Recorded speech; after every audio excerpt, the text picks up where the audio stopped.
तो आज की इस वाली वीडियो में हम पढ़ेंगे लिस्ट के बारे में, पाइथन के अंदर लिस्ट क्या होती है, वो किस तरीके से फंक्शन करती हैं एंड या उनका क्या यूज़ होता है। तो चलते कंप्यूटर स्क्रीन पे। सो लिस्ट होती क्या है? लिस्ट एक म्यूटेबल ऑर्डर्ड कलेक्शन और आइटम्स होता है जिसके अंदर हम किसी भी तरीके के आइटम्स को डाल सकते हैं। मल्टीपल टाइप्स ऑफ आइटम को भी हम लिस्ट के अंदर डाल सकते हैं। तो चलते हैं, देखते हैं हम लिस्ट को कैसे बना सकते हैं। लिस्ट को बनाना बहुत ज़्यादा आसान है। मैं यहाँ पे इसे एक वेरिएबल के अंदर होल्ड कर सकता हूँ। मान लो मैंने लिखा एल इक्वल टू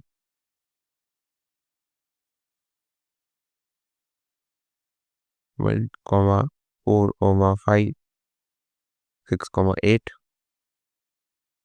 और मैं इसे एंटर करूँ तो और एल को एंटर करूँ तो देख सकते हो ये एक लिस्ट बन चुकी है। लिस्ट लिस्ट जो है वो स्क्वायर ब्रैकेट से बनती है।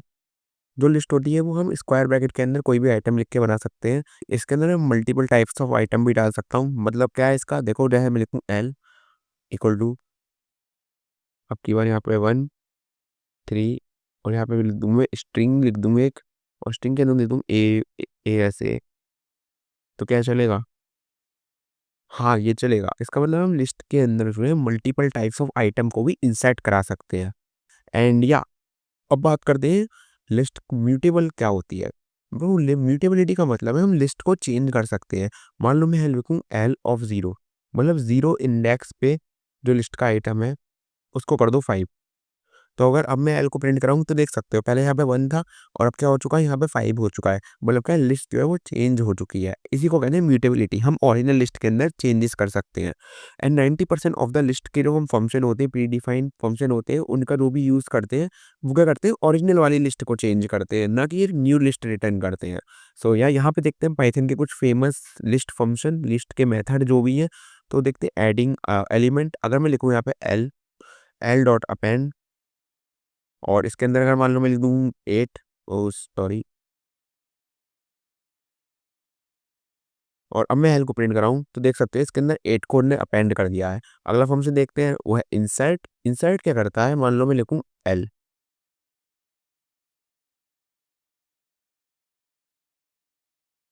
या मैं लिखूँ एल डॉट इंसर्ट। तो इंसर्ट क्या करता है, एक पर्टिकुलर इंडेक्स के ऊपर किसी एलिमेंट को इंसर्ट कर देता है। जैसे कि मान लो यहाँ पे तुम देख सकते हो यहाँ पे लिखा है आई एंड एक्स।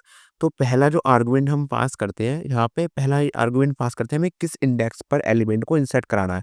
यहाँ पे भी देख सकते हैं 0 1, 1 इंडेक्स पे क्या है 4 है। अगर मैं यहाँ पे लिख दूँ 1,9, 1 इंडेक्स पर 9 को इंसर्ट कर दो, एंड अब मैं रन करूँ और अब देखते हैं एल को, तो यहाँ देख सकते हैं यहाँ पे 1 इंडेक्स पर 9 आ गया और बाकी जितने भी एलिमेंट्स थे वो एक-एक इंडेक्स आगे बढ़ चुके हैं।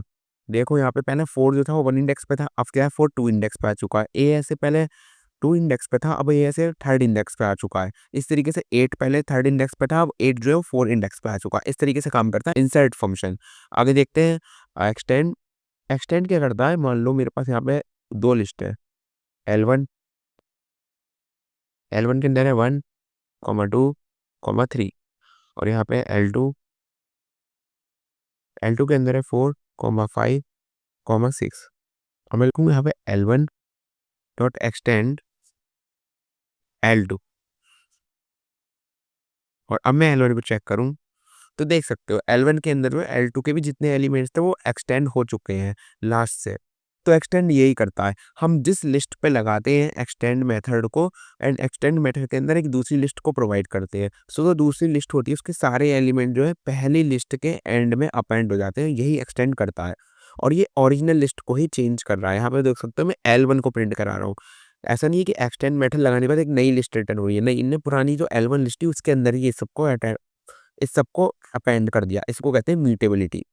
सो या अगला देखते हैं, अगर मान लो मुझे किसी एलिमेंट को रिमूव करना है तो मैं क्या कर सकता हूँ, बहुत सिंपल है, मैं लिख दूंगा एल्बम डॉट रिमूव,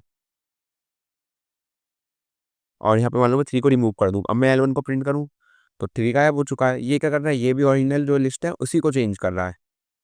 अगला देखते हैं पॉप आई। अब पॉप क्या करता है, जो पॉप फंक्शन है अगर मैं उसे नॉर्मली चलाऊँ तो देखना, अगर मैं इसके अंदर कुछ वैल्यू पास ना करूँ, ओ सॉरी यहाँ पे L1 लिखना पड़ेगा मुझे, L1 डॉट पॉप।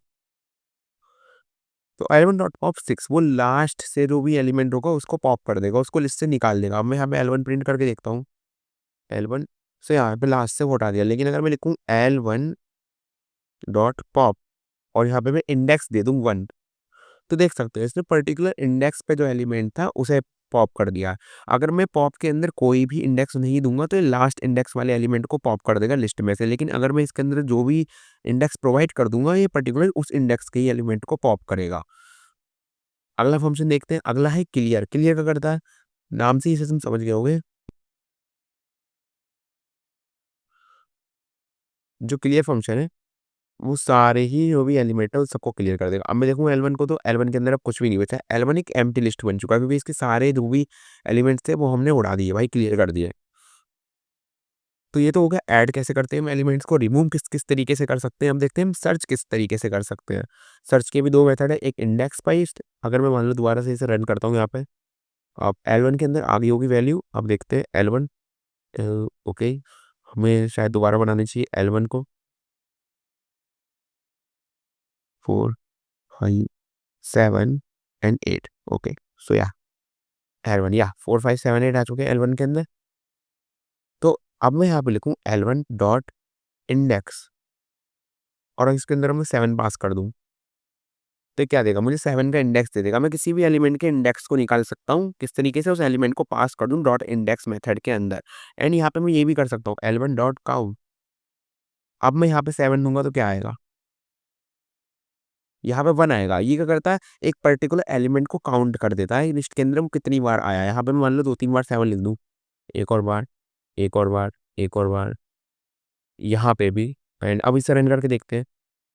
अब मैं इसे देखूँ तो 5 हो चुका है। 7 का काउंट कितना है? 7 कितनी बार आया है? 5 बार। 1, 2, 3, 4, 5 तो काउंट ने क्या दिखाया कि 5 बार 7 ये एलिमेंट जो है पर्टिकुलर ये 5 बार आ चुका है।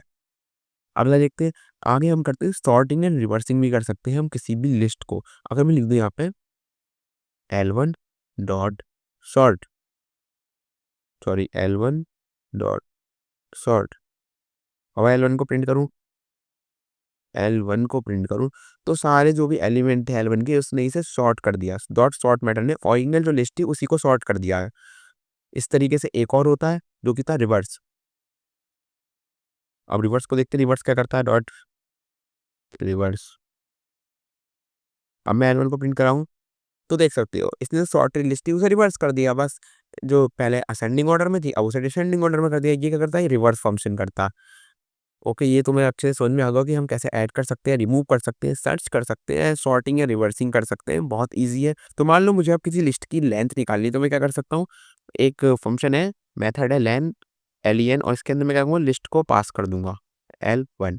सो क्या होगा? 8 देख सकते हो ऊपर वाली वैल्यू में 1, 2, 3, 4, 5, 6, 7, 8 8 वैल्यूज़ थी, 8 आइटम्स थे और इनने क्या रिटर्न करा? हमें 8 रिटर्न कर दिया। इससे हम किसी भी लिस्ट की लेंथ को निकाल सकते हैं। एंड यहाँ पे मैं एक और चीज़ दिखाऊँगा, मान लो L1 इक्वल टू है, दोबारा से करता हूँ 1, 2, 3, L2 इक्वल टू है 4, 5, 6 ओके। यहाँ पे मैं कॉन्कैटिनेट भी कर सकता हूँ प्लस ऑपरेटर का यूज़ करके। ये देखो L1 और L2 क्या हुआ?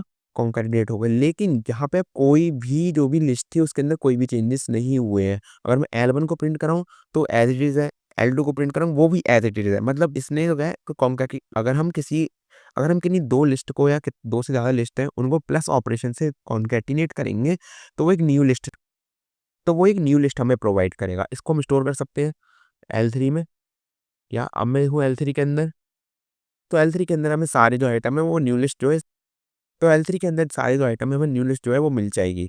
सो इस तरीके से प्लस ऑपरेटर काम करता है। अब यहाँ पे एक मेंबरशिप ऑपरेटर भी होता है, वो क्या करता है? मान लो मैं चेक कर सकता हूँ 4 इन L3, सो ट्रू है क्योंकि 4 जो एलिमेंट है वो L3 के अंदर है। अब मैं यहाँ पे लिख दूँ 11 इन L3 वो कि फॉल्स है, 11 है ही नहीं। तो इस तरीके से मेंबरशिप ऑपरेटर काम करता है। तो यही थी लिस्ट और इसके कुछ मेन मेथड। इसके बारे में हम आगे और भी देखेंगे। इसका हम बहुत ज़्यादा यूज़ करने वाले हैं आने वाली वीडियोज़ में, तो मैंने सोचा इसे अभी बता दूँ। होपफुली आप सब लोगों को समझ में आ गया होगा लिस्ट क्या होती है, किस तरीके से काम करती है, उसके ऊपर हम क्या-क्या फंक्शंस मेथड डाल क्या-क्या प्री डिफाइंड फंक्शंस मेथड लगा सकते हैं। And yeah that's all about this video. आशा करता हूँ तुम लोगों को इसके बारे में सब कुछ समझ में आ गया होगा। तब तक के लिए मिलते हैं अगली वीडियो में। Tata, bye bye.